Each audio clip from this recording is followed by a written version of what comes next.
పెద్ద ఎత్తున జన సమీకరణ జరిగింది.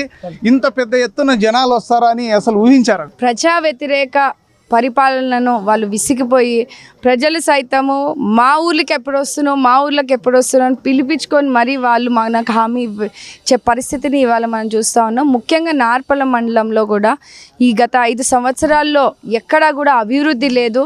ఇప్పుడున్నది కూడా మనము ఎస్సీ కాలనీలో మనం పర్యటిస్తూ ఉన్నాము.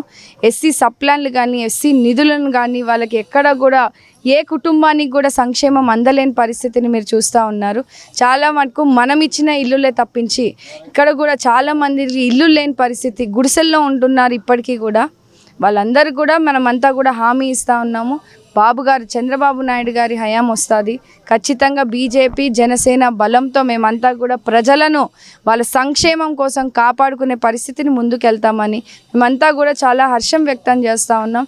ఇంతటి ఉత్సాహం స్పందన మేమంతా కూడా పోలింగ్ డేట్ నాటి వరకు కూడా మేము ఓటు రూపంగా మార్చుకొని మా బాబు గారిని ముఖ్యమంత్రి చేసుకునేంత బాధ్యత కూడా మేము తీసుకుంటామండి. మేడం, ముఖ్యంగా ఈ సూపర్ 6 పథకాలు ఇప్పుడు జగన్మోహన్ రెడ్డి ప్రవేశపెట్టిన మేనిఫెస్టో అంత వీక్ అయింది, మీ మేనిఫెస్టోని బాగా ఉందని ప్రజల్లో వినిపిస్తుంది. ఖచ్చితంగా అండి. జగన్మోహన్ రెడ్డికి కేవలం బటన్ ఒత్తడము లేదంటే డబ్బులు వేస్తున్నా అని మభ్య పెట్టడమే తప్పించి ఆయన ఎక్కడా కూడా సంపూర్ణంగా సంక్షేమము అభివృద్ధి చేయలేదు. ఇప్పుడు కూడా అదే పరిస్థితి ఉంటుంది. ప్రజలందరూ కూడా తిరస్కరిస్తూ ఉన్నారు. ఆయన 1000 కోట్లు ఇస్తానని చెప్పినా నమ్మే పరిస్థితుల్లో ప్రజలు లేరు. ప్రభుత్వం కూడా ఇప్పుడు ఈ నెల పెన్షన్లు ఇవ్వలేని పరిస్థితి, పోయిన నెల పెన్షన్లు ఇవ్వలేని పరిస్థితి, అన్ని దొంగ మేనిఫెస్టోలు పెట్టి ఇవాళ ప్రజలందరినీ కూడా మభ్యపెట్టే ప్రయత్నాలు చేస్తున్నారు. ఆయన ఏం కొత్తగా రూపొందించిన మేనిఫెస్టోలు ఫస్ట్ ఆ నవరత్నాలు ఏవైతే ఉన్నాయో అవి సంపూర్ణంగా ఇవ్వమనండి. ఇచ్చిన తర్వాతే ఆయన ఓటు అడుగుతానని కూడా ఆయన చెప్పడం జరిగింది. అదే ఇప్పుడున్న ముఖ్యమంత్రి జగన్మోహన్ రెడ్డి మద్యపానం నిషేధం చేసిన తర్వాతే నేను వచ్చి ఓట్లు అడుగుతాను అని చెప్పిన వ్యక్తి, మాట తిప్పను మడవ ఇది గాను అని చెప్పిన వ్యక్తి ఇవాళ ఏ మొహం పెట్టుకొని మేనిఫెస్టో రిలీజ్ చేశాడు, ఏ మొహం పెట్టుకొని రాష్ట్రంలో ఓట్లు అడిగే ముందుకు వస్తూ ఉన్నాడో ఆయనకే అర్థం కావాలి.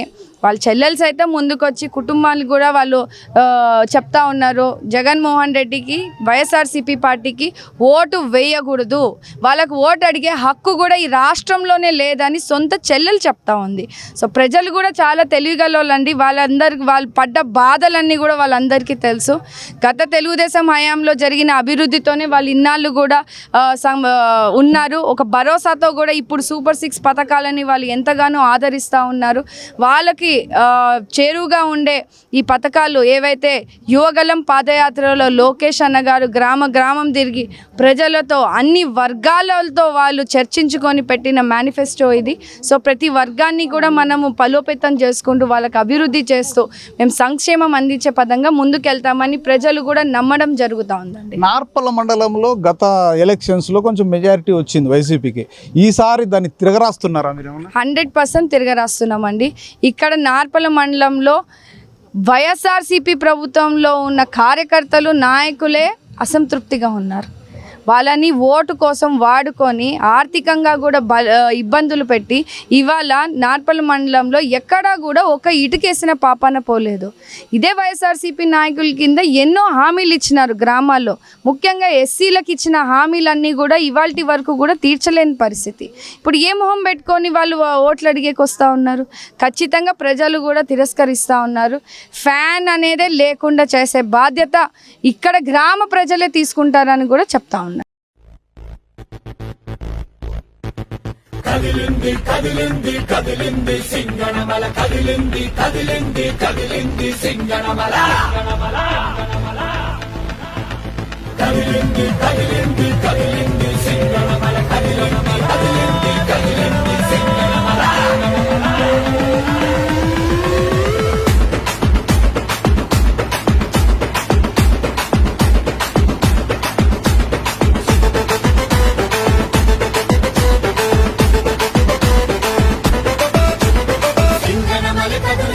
బండారు శ్రావణి గెలుపు కోసం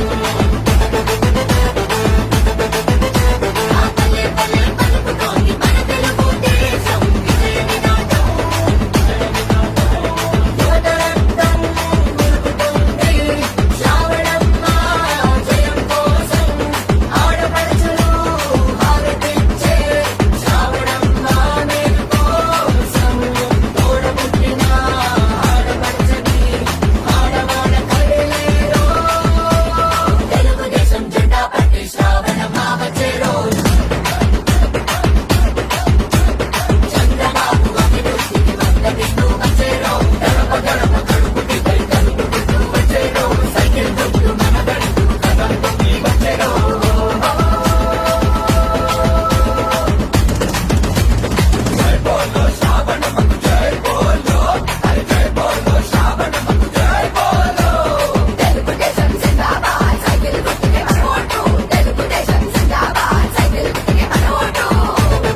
కక్ష బట్టి కదిలింది